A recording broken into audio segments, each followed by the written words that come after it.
your boy Marlo Warface to the building. It's Friday today, so I'm gonna talk about some real shit, I guess. Um, Today I'm gonna be talking about relationships, I guess, because I seem to have a lot of issues with those. Specifically, relationships with your ex significant other. All right. Now, there's three kinds of relationships you could have with your ex significant other.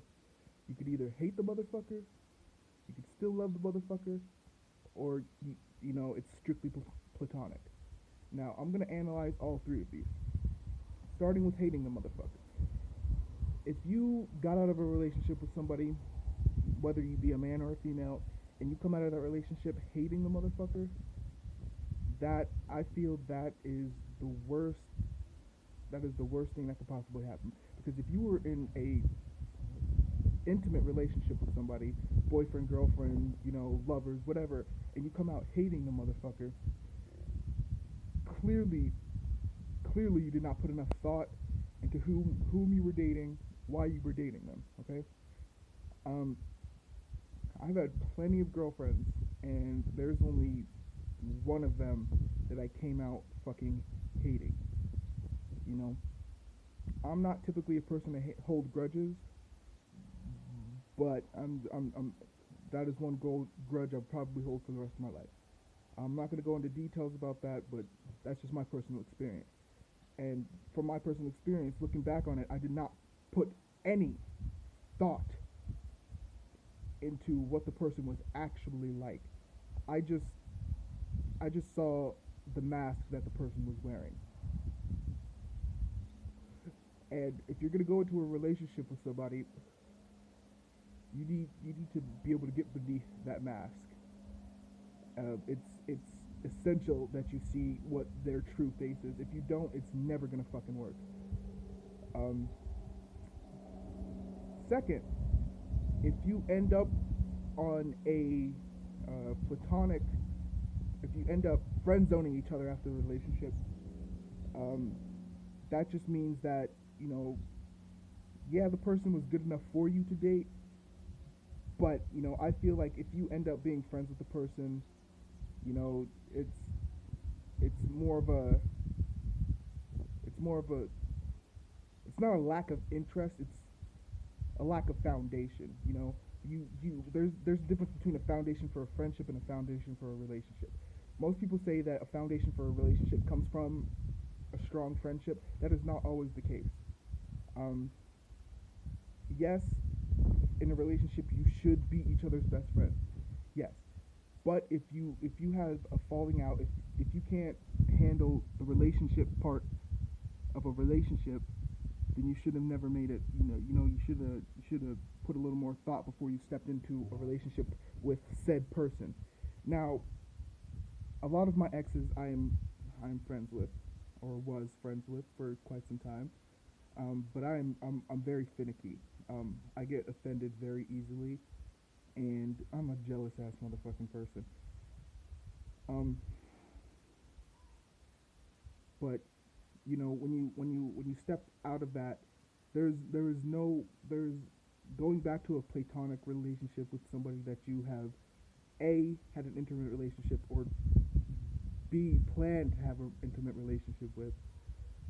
If there was ever talk about that, going back to a platonic relationship, most of the time I feel like it would be awkward as fuck. You feel me? Because I can't, I can't understand, like, if you guys are cool enough to be friends after you either a fucked or talked about fucking, then you shouldn't have broke up. Because that's comfort on a deep ass level.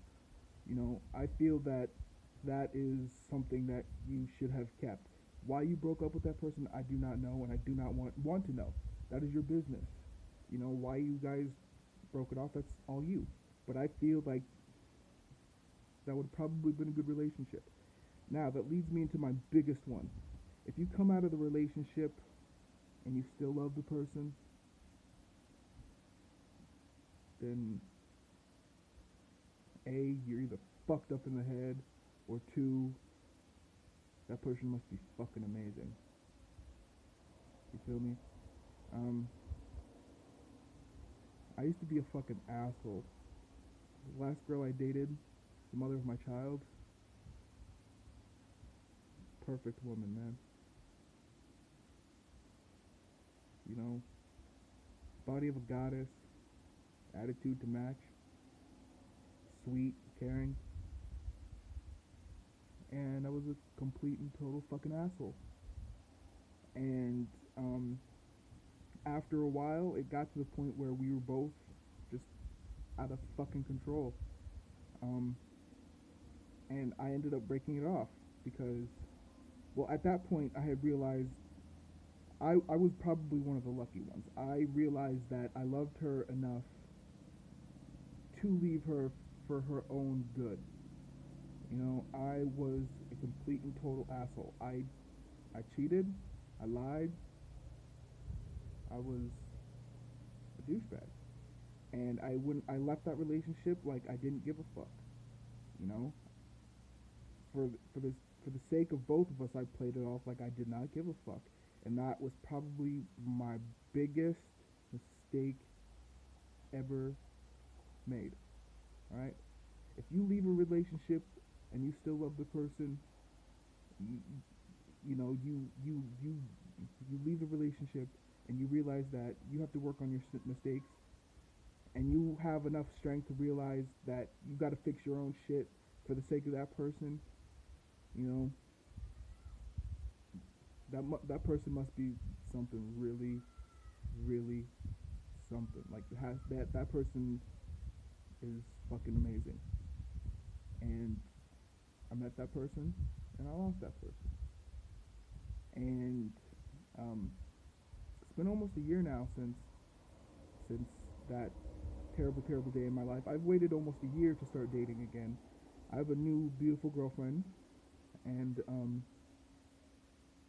you know, this is a really awkward topic for me since I do have a girlfriend and I'm talking about my ex-girlfriend. But in in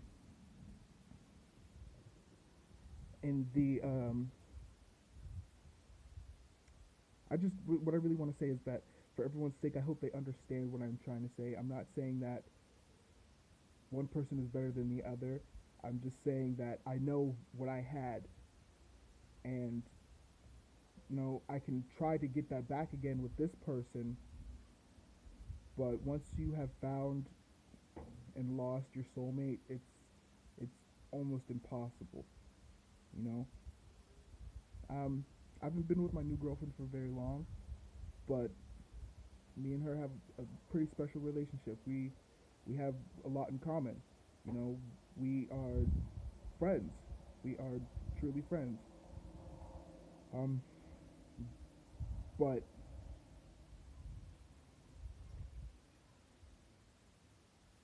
yeah, if you have a person that, you know, honestly, the way I see a relationship is if you can hate them, love them, and be their best friend at the same time, that's your fucking soulmate, man. If you can look them in the eye and fucking love them while fucking plotting your revenge, you know, as fucked up as that seems, you know, I've got some pretty twisted views on relationships. I admit that, but you know, for me to actually, I don't show emotions much. I never really do, never really have. But for someone to pull the emotions out of me so quickly and make me bipolar. 1 minute I'm extremely fucking happy, next minute I'm like, what the fuck, bitch? Like, leave me the fuck alone. Like, for that to happen to me, that is incredibly rare. There's not many people that bring out emotions in me. You know, I have sociopathic tendencies. I have a tendency to fake a lot of emotion. You know, most people that talk to me assume that I'm always fucking happy. I'm really not. 90% of the time, I'm either mad or fucking depressed. But lately, I've realized that there's no point in being like that. You know, I've taken a step in a direction where I need to be happier, and I want all of my friends to realize right this moment that I have girl problems. I admitted it. Like JC said, if you're having girl problems, I feel bad for you, son. I got 99 problems and they all bitches, man. And for anybody watching this, this is the beginning of my 12-step program. This is Females Anonymous, man. I guess. I don't know. I don't know what you would call this. I mean, I'm not like a sex addict or nothing. I've gone a year without sex. Not that you guys wanted to know that or anything, but I don't even know where this video is going, so I'm just going to cut it off. I hope you guys got my message that I was trying to send across. Thanks for watching. It's your boy Marlo Morpheus, signing off.